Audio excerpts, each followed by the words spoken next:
જય ખુખારમાં મેલડી આ કેવું દેવ જે પોતાનું ધાર્યું જ કરે તે વાત ઉપર ખુખારમાં મેલડીએ શું કીધું તે આપણે આ બેઠકમાં જોશું. જય ખુખારમાં મેલડી.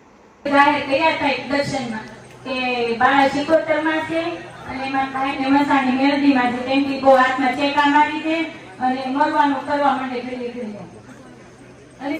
તમને યાદ હોય તો હોજો, યાદ ના હોય તો શાંતિથી વિચારી દેજો. આ સ્મશાન વાળી જગ્યા છે મેલડી આવું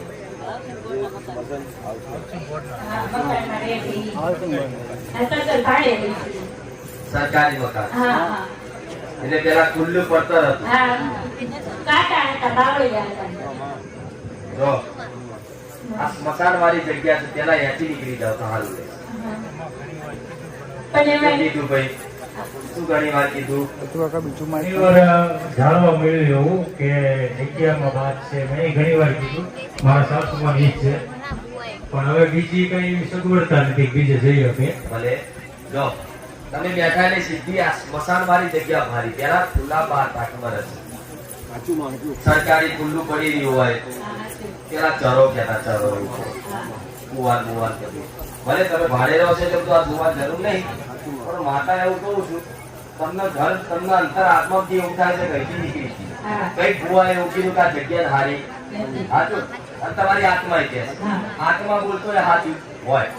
માતા એવું કહું છું જવાનો મેળ નહીં આવતો તો એને ખાલી ચપટી વ્યવહાર આલી ભાડું વાળી નીકળી જાવ તમને ઘર મળી જાય. જે મકાન છે ને એમાં દર મહિને ભાડું દેતા હતા ને મકાન માલિકે કેસ કરેલો ને તે કેસ આવે છે.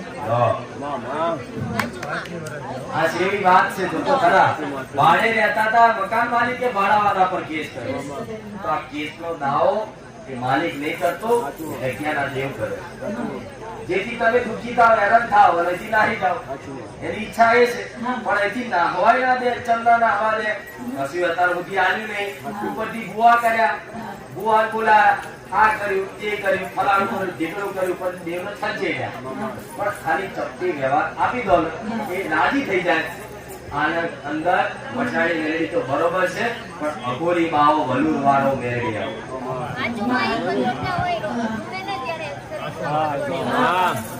શું કરે છે ધૂળ તારે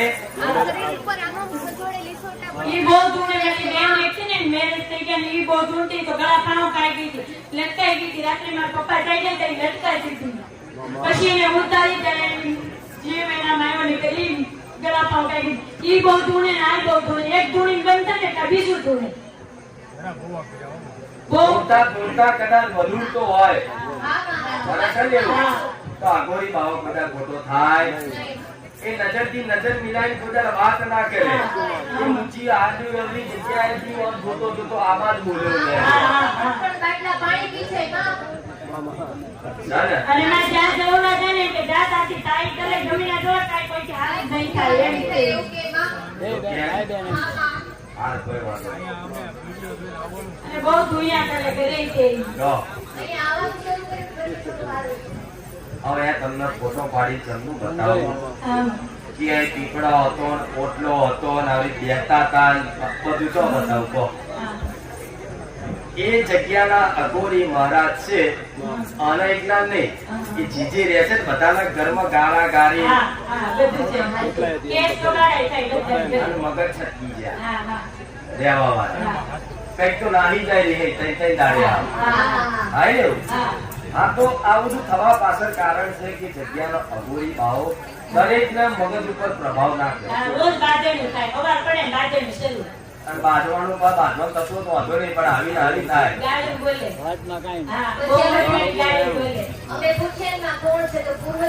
અને બાવાનું બીજું લક્ષણ તમારા તળિયા પર અઘોરી મહારાજ નો વાસ હશે તો ભૂખ વધારે બહુ અતિશય લાગે. 12 વાગે મેગી બનાવે બાવાનો મેગી ખાવી હોય તો મગજમાં વસી મેગી ખવડાવે. 2 દિવસ પહેલા કે મારે લાડવા ખાવા તો અમાર ઘરમાં ઘીનો મેળ કરતો તો એને લાડવા ખાવા તો બપોરના ઘી વાળો જે વેચવા આવ્યો તો ઘીનો મેળ આવી ગયો માં તો ખરા લાડવા ખાવા છે ઘી નતું ગયા તો ઓટોમેટિક ઘીનો મેળ આવી ગયો. હા માં એ ભાઈ જેવાય બરોબર ને? તો એ જગ્યાના મહારાજ તમે વ્યવહાર આનો ભેગા થઈ તો એથી તમે બહાર નીકળી જાઓ તો સારું. જાઓ આત્મહત્યા કરવાની એ જગ્યા પર કોશિશ થઈ હોય બરોબર તો સમજી લો આ દેવ તમને મારી નાખવા પર ઉતરી જાય. તમને મરવાના રોજ વિચાર આવો, દવા પીજો, મરી જાઉં, નાહી જઈ અને આ એટલો બધો ગુસ્સો કરે કે પોતાની જાતે તે ઘરું કાપી નાખે.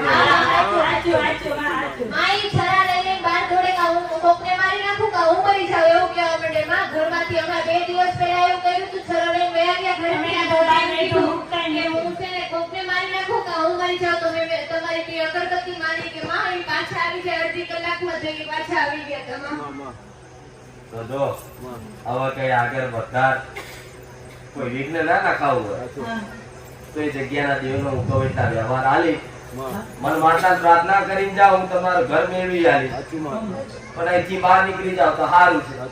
નકર જો હું કોઈ ડર આલતી નહીં પણ તમને બધાને એવો બધો ડર છે કે મારો દીકરો મારાથી દૂર થઈ જશે. હાચું માં હાચું. ડર છે મારા કે પપ્પા રોજ દીવે કે આ કઈ કરી લે મરી જાય હું કહીશ. 5 છોકરી ઉપર એક જ છે માઈ આમ 5 બેન એક જ ભાઈ છે. અને સૌથી નાના એ. એટલે આ વાતમાં ગંભીર થાવ તો સારું. હા માં તમને એવો ડર રહેતો કે મારો દીકરો કઈક કરી ના દે હાચું માં. આવો ડર થતો અડધી અડધી રાતે ઘરેથી વયા જાય ને કે હું મરી જ જવાનો છું. એ જગ્યા પર આમાં એક હવન કરતો. હવન એટલે પેલું હવન હવન હા એવા પેલા સાધુ પેલા બધું પેલો સમિતો ને નાકડા ને બધું આવે ને પૂજા પાવાના તો મળે. હા એક ફોન કરજે, સેવક ને ફોન કરજો હા એટલે તમને કે એટલો વ્યવહાર જગ્યા પર કરી દેજો. એ જગ્યાને આ ગોરી બાવાને ખાલી રાજી કરી 5 કુવાસી માઈ તમે કીધું તું તો અમે જમાડી. બીજી વખત. ફરી એક વખત હા માં. જવાડી આટલો આલી કર દો. માતા એવું કહું છું આ ભાવ તો એવું કહે છે કે હું જવાનો નહીં.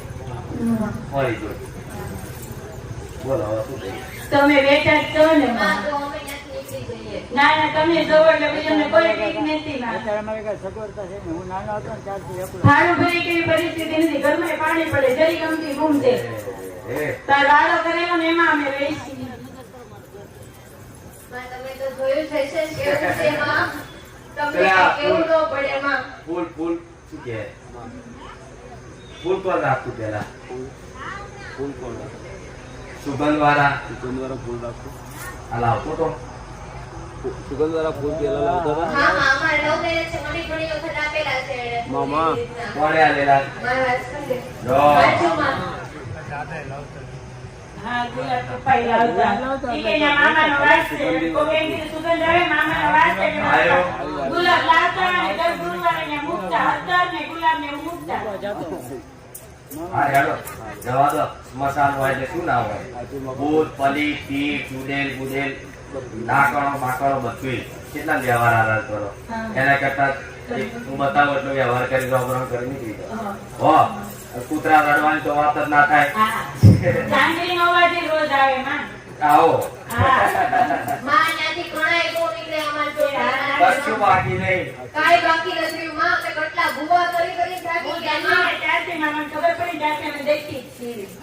ભલે જો ભાડું નતું તો પટેલ પાકીટ મળ્યું ને પાકીટ મળ્યું ને 5 રવિવાર ભરવાના પૈસા આલ્યા ના દાયા જો. હા માં હાચું હાચું. હું પાટણથી આવું છું. અમારા દેરાણીને એક્સિડન્ટ થયો ને તે ત્યાં પડી ને બધા એમ કે મરી ગઈ એને જીવન નહીં. પછી 108 બોલાવે ને પછી હું દવાખાને ત્યાં લઈ ગયા. પછી એનો અમે સીટી સ્કેન કરાવી ફોટા પડાયા બધું કર્યું. પછી સાહેબે કીધું કે ના કશું નોર્મલ રિપોર્ટ આવ્યા માતાજી માતા રાખી. બરોબર. એટલે એક્સિડન્ટ કેવો થયો તો? એક્સિડન્ટ આખું પલટી ખાઈ ચૂક્યું. ગાડી પલટી ખાઈ જઈ હતી આખી. બરોબર. એટલે બહુ ભયંકર એક્સિડન્ટ થયો હતો. વધારે વાગ્યું હતું. બધા થોડું વાગ્યું હતું પણ આને વધારે વાગ્યું હતું. બરોબર. ને એ લોકો શું કહેતા હતા? કે મરી ગઈ. ત્યાં મને અવાજ જ નતો કશોય. બરોબર. શ્વાસ જ નતો. તમે ત્યાં ગયા ત્યારે લોકો એવું કહેતા હતા કે મરી ગયા એમ એક્સિડન્ટમાં. લઈને આયા ને એટલે અમને ફોન કરે મને ડાયરેક્ટ અમે ત્યાં છે. બરોબર. હા.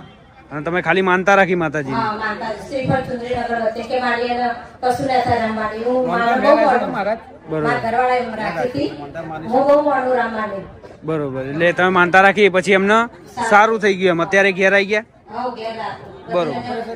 ઓપરેશન થઈ ગયા બરોબર એટલે જીવ જતો રહે એવું જ હતું ને છેલ્લી કન્ડિશન છેલ્લી condition. બરોબર જીવ જતો રહેલો પાછો સાચું ભલે રામ અને મારી મારે એક કે મારીને તમારા પ્રવચન સાંભળીને મેં બધું કર્યું શીખોતર માને બેહાડા ડોકા મારું બધું કર્યું મને એમ કે બધું સારું અત્યારે પણ મારા ખુદની માતા કોણ એટલું ખાલી મને બતાવો આ બધું કર્યું હતું એનું તો આખી રાખવું ભાઈ પૂછવા જરૂર પડે ના સીધી ચાલી પકડીને કહી દઉં હા ભલે રામ તો અત્યારે નહીં જાવ પણ સપને જ કહી દે ચાલ સપને એને જ કહે. માનતા રહી